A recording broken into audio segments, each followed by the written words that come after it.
Chips are back with an update for Kingdom Hearts 4 coming from, who else? Midori, of course. Giving us an idea of when the game should be coming out, which is obviously something a lot of people want to know. Unfortunately, according to her information, it's going to be a little bit until Kingdom Hearts 4 comes out. So she dropped this earlier today and says, the currently planned release window for Kingdom Hearts 4 is in 2026. It is information I mentioned before, but this title looks different now than it did when it was revealed, but it is not bad. More information on the future of the series will be revealed at a later date. She also followed this up with this. I am posting this information after discussions with multiple people who have shared similar information over a period of months. So I'm posting it now. So this obviously sucks because people have been anticipating some Kingdom Hearts 4 information, and we could still get some, before long potentially. But it doesn't seem like the game's coming out, at least according to her information, for another almost 2 years. It just kind of depends on within 2026 where they'd want to drop it. And if that release window is true, even if the marketing for Kingdom Hearts 4 started tomorrow, we'd still have the rest of 2024, 6 months, all of 2025, and then sometime within 2026 when the game would actually come out. Just a long time. It kind of sucks, man. And the biggest problem, of course, is them showing off the game already. They gave us a pretty good-sized trailer over 2 years ago. This trailer came out in April 2022. This trailer is more than 2 years old. And I don't keep up with everything Kingdom Hearts 4. Maybe there's been some updates and stuff here and there. I don't know exactly. But to give us a trailer and then kind of nothing for 2 years, and then the fact that the game might be coming out another 2 years from now as we're talking about it, it just sucks, man. In some ways, it kind of reminds me of Remake a bit, where with Remake back in 2015, we got that initial reveal trailer, cinematic and everything. Several months later, we got a gameplay trailer. With the Kingdom Hearts 4 trailer, we got both of those, cinematic shit and gameplay. But silence for a couple years. That's the thing, is what I'm kind of alluding to here. With Remake, at least for a couple of years after that initial reveal, we got updates very, very sparsely. We'd get screenshots and a little bit of dev interviews sometimes. And then a couple years after that, 2017 or so, is when we got the update that they're bringing development in-house and ditching CyberConnect 2 and stuff. And there could be little small updates and screenshots and things like that for Kingdom Hearts 4. You guys can let me know that in the comments. I'm kind of new to covering it somewhat often on my channel here. It is a little bit understandable for them to show off the trailer a couple years ago, just because that was the 20th anniversary event, of course.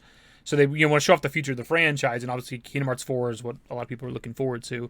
It just sucks that they had to have known where they were in the development process, that the game was several years out still, and it just kind of sucks. It's just I said it a few times in the video. It just kind of sucks. It seems like for the most part, depending on, I don't keep up with every game, obviously. Devs are a little bit better about showing off games when they're closer to release. That's what they did with Rebirth. Bringing FF7 into the conversation again. Obviously, they initially showed it with the 25th anniversary live stream, but when they started marketing the game last year, Summer Game Fest, almost exactly a year ago, the release date was less than a year, right? It was 9 months or whatever. And hopefully, the next time they want to show off Kingdom Hearts 4, which could be a while potentially, it's closer to release, right? Whether that is in 2025, 2026, whatever. Hopefully it's them gearing up for the marketing and the release of the game, and it's a year out or some shit. And at least there's that mobile game coming out. I mean, it's just another mobile game from Square Enix or whatever. The Missing Link, I think it's a part of the new Lost Masters arc, whatever. I know a little bit of Kingdom Hearts stuff. I don't keep up with all of it. I know there's a beta test for that not too long ago. I don't know what's up on that, if that's coming out this year, next year, but there's at least something Kingdom Hearts to kind of hold you over until whenever this game actually releases.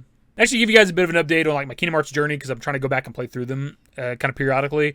I was actually playing Kingdom Hearts 1 earlier, not even because of this information or the video today. I just was wanting to play Kingdom Hearts 1. I'm already pretty much near the end. The save file I loaded up was already at Hall of Bastion, and I finished the Hall of Bastion stuff, so I'm pretty much at the end of the game. I want to go do all the side content I can, of course, and try to fight Sephiroth and get absolutely bodied by him.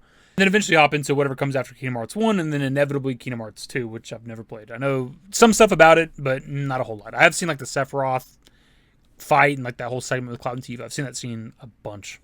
I also know that Auron's in Kingdom Hearts 2, which is kind of cool, and I know that Zack is in Birth by Sleep, which Zack's my favorite Final Fantasy character, so I'm kind of excited to hop into that. I don't know how much he's in it. Doesn't even matter. Just want to see him.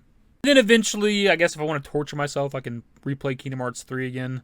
But I'm trying to play it all, of course, before Kingdom Hearts 4 comes out, so I'm kind of caught up on the story.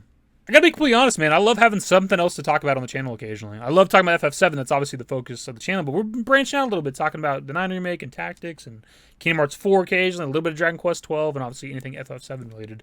And just to be completely honest, it's nice just because, obviously there's not going to be a lot of information for, Remake Part 3 for probably a while at this point, other than occasional dev updates and stuff and other things like that when they're doing interviews or whatever. So we gotta fill the void, gotta fill the gap with other shit. So it's nice to kind of branch out and talk about other Square Enix projects that I'm at least interested in. I don't want to just cover everything Square Enix because I'm not really into a lot of what they do, other than the main stuff that we talk about: Final Fantasy, Dragon Quest, Kingdom Hearts, and a little bit of Nier. Even though we don't talk about it too often, I do want to continue my playthrough of Nier Automata, and eventually, I guess, play Replicant too.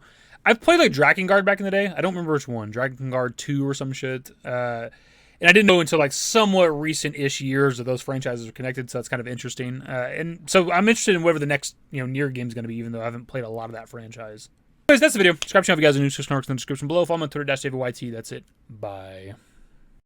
Used to care what people thought, but now I care more, and nobody out here's got it figured out. So therefore, I've lost all hope of a happy ending, depending on whether or not it's worth it. So insecure, no one's perfect. We spend it with no shame. We blow that like Coltrane. We in here like Logain, or leave it like Cobain.